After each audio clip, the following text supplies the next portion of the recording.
Mes chers compatriotes de Podor, la cérémonie qui nous réunit ici s'inscrit dans la poursuite de nos efforts pour bâtir et moderniser notre secteur routier, entre autres, faciliter la circulation des personnes et des biens et désenclaver nos terroirs pour qu'ils puissent enfin libérer toutes les potentialités économiques de cette belle région. Des potentialités, le département de Podor en dispose. Podor a ses terres fertiles et ses zones de pâturage. J'ai parlé du Djeri tout à l'heure. Podor a ses cours d'eau. Podor a ses populations laborieuses. Podor, berceau de figures légendaires de notre pays, dont El Hadj Omar Foutiyou Tall, on a l'habitude de dire Thierno Sernabe Waliyal Waliyabe, Thierno Souleymane Baal, initiateur de la révolution théocratique de 1776, Eliman Boubacar Kane, Cheikh Madiou Ba de Wuro Madiou. Mais Podor, c'est également la terre de Penda Sarr à Ngaoulé. Pour ne citer que ces quelques dignes et valeureux fils du terroir. Podor, c'est également un potentiel culturel, historique et touristique.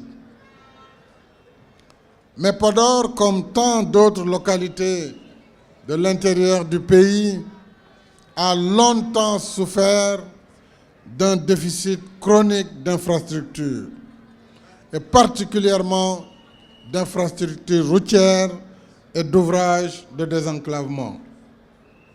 Un déficit aggravé par l'isolement naturel du Dandemayo, j'allais dire ici le Hakoundé Madji, comme vous le dites, donc la terre entre les fleuves qui constituent l'île à Morphil. Nous savons tous combien les déplacements sont pénibles et périlleux sur l'île à Morphil. Je dois dire étaient difficiles, pénibles et périlleux, en particulier pendant l'hivernage et la période des crues, avec de fréquentes noyades. C'est à tout cela qu'il faut remédier pour que de Ndiayen Pendaw à Fanaï, de Diatar à Halwar, de Demet à Kaskas jusqu'à Dar Halebe, de Ndioum à Medina Ndiadbe, Saldé, Boké Dialoubé, mais également de Tatki dans le Djeri, à Djoudé Djabé dans le Wallo, en un mot, de Ndjeirba à Djaba. Les Podorois sont reliés entre eux et avec le reste du Sénégal.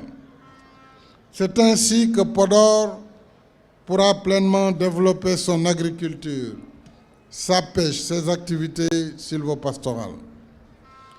Podor pourra valoriser son patrimoine artistique, culturel et touristique et booster ses échanges commerciaux. Et voilà tout le sens du programme de construction et de réhabilitation des infrastructures que j'ai initié pour votre beau département. Ce programme comprend les chantiers de l'île à Morphil, soit plus de 215 km de route bitumée. Le tronçon départemental d'abord de la route nationale numéro 2, ainsi que les bretelles de connexion reliant la RN2 à plusieurs localités du Dandemayo et du Djeri. Ces réalisations s'inscrivent dans un programme global de désenclavement comprenant un linéaire de 735 km de route et 7 grands ponts pour un financement de 292 milliards de nos francs. En plus des axes routiers et des ponts, ce programme de désenclavement a permis de réaliser 100 km de pistes de production, 12 forages pour l'alimentation en eau potable des localités traversées, 10 plateformes multifonctionnelles pour les femmes, 115 salles de classe, plus de 8550 mètres linéaires de clôture, de murs de clôture pour les écoles, 46 infrastructures sanitaires, villageoises, 3 blocs administratifs et 3 infrastructures de commerce.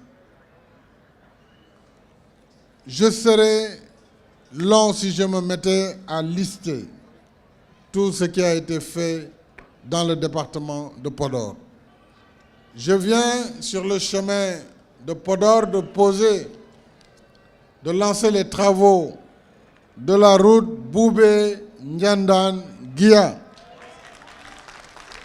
qui est une route ancienne qui permettait d'ailleurs de relier Podor à partir de Boubé et de Ndiandane et qui sortait par Guia.